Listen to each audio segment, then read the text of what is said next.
So okay mga paps, ngayong araw pala mag-share lang ako ng konting kaalaman regarding sa delayed shifting. Nagawa ko na ito dati ng video pero ito updated na video lang para kahit paano may idea kayo bago kayo humantong or magpa-overhaul ng transmission nyo.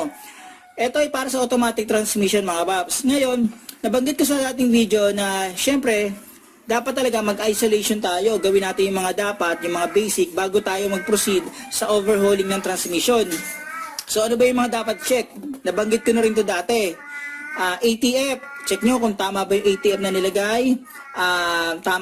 Nasa tamang level ba yon? Yung ATF na ginamit ay recommended ba para sa sasakyan? Yung transmission filter, tignan nyo, baka mamaya sobrang dumi. Tignan nyo rin, pagbaba niya ng oil pan, baka mamaya sobrang dami ng mga metal shavings. Medyo delikado na yun, medyo mahirap na yon. Tignan nyo rin at i-test yung shift solenoid. Halimbawa, nagawa nyo na lahat yung mga basic, may problema pa rin. Sinire-recommend ng mekaniko na i-overhaul na. Ang gawin nyo mga paps, huwag nyo munang i-overhaul. Kasi kailangan nyo gumamit muna ng isolation. Meron pa kayong dapat i-check. Kasi may pagkakataon kasi na pag delayed shifting or may problema sa shift solenoid, halimbawa lang kasi shift solenoid, may pagkakataon na hindi ito nadedetect ng scanner. So ang madalas na ginagawa dito, tinetesto mano-mano. Sa ibang sasakyan, ang shift solenoid hindi isang buong assembly, hindi ito isang buong ganyan. Hiwa-hiwala yan.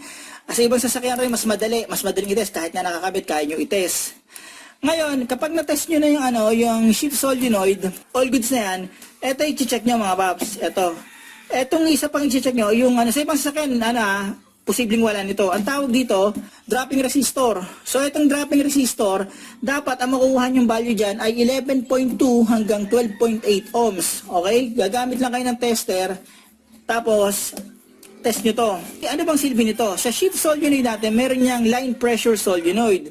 So, basically, ang silbi nito, isa to sa responsable sa pagre-regulate ng voltage sa line pressure solenoid. So, dapat ito, i-check nyo rin. So kapag goods na to, lahat goods na, hinatulan na kayo ng overhaul ng transmission, meron pa kayo isang gagawin mga paps. Medyo mahirap. Kasi ito yung TCM. Itong TCM madalas hindi ito lumalabas sa OBD scanner. Okay? Sa gantong sasakyan so ang pinaka best way para matest kung gumagana to ay maghahanap kayo ng isa-swap dito sa TCM na to. Sa delayed shifting at saka sa OD blinking, isa sa mga nagiging problema niyan ay ito, TCM.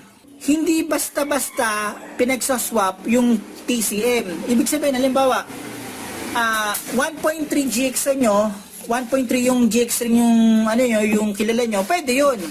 Pero kung halimbawa halimbawa lang 1.3 N16 sa inyo, tapos nakakita kayo ng Exalta or Grandeur na kala nyo pareho, porket pareho ng yung part number ng transmission, tapos ito magkaiba, medyo mag-research kayo bago nyo ipag-swap. Kasi may mga nagsasabi na hindi basta-basta sinaswap yun. Parang ganito lang yan Ito sa inyo, N16 sa inyo, tapos meron kayo ditong Exalta. Yung Exalta na na TCM, inilipat nyo sa, halimbawa lang to, inilipat nyo sa N16 na halimbawa GX. Medyo mahirap yun. May mga nagsasabi na nasisira daw yung ganito kapag nilipat sa ibang year, make, and model. So siguraduhin nyo kapag magte-test kayo nito or magsaswap kayo, siguraduhin nyo tama yung letter na to, tama yung part number, at siguraduhin nyo na para sa year, make, and model ng sasakyan nyo. Ganun yung gagawin nyo kapag mag-isolate kayo, kapag may problema sa delayed shifting, okay? So, isaswap nyo yung ibang TCM sa sa unit nyo. Dapat, same year, make, and model para walang problema, okay? Pareho din dapat yan. Yan, double check yun mga paps. So, okay mga paps, hanggang dito na lang yung video na to. Sana kahit paano itong video na to, nakatulong to in case na bago kayo mag-overhaul ng transmission nyo, i-check nyo muna yung mga dapat check. Gawin nyo lahat muna ng basic. Kasi napaka mahal kapag magpapa-overhaul kayo ng ng transmission nyo. Gaya ng sinabi ko, basic ATF, yung tamang ATF ang ilalagay nyo, tamang level lang. Recommended na ATF. Check yung transmission filter. Ako mas maganda kung madadialysis. Shift solenoid. Check valve body. Ito yung dropping resistor. at saka ito, yung TCM.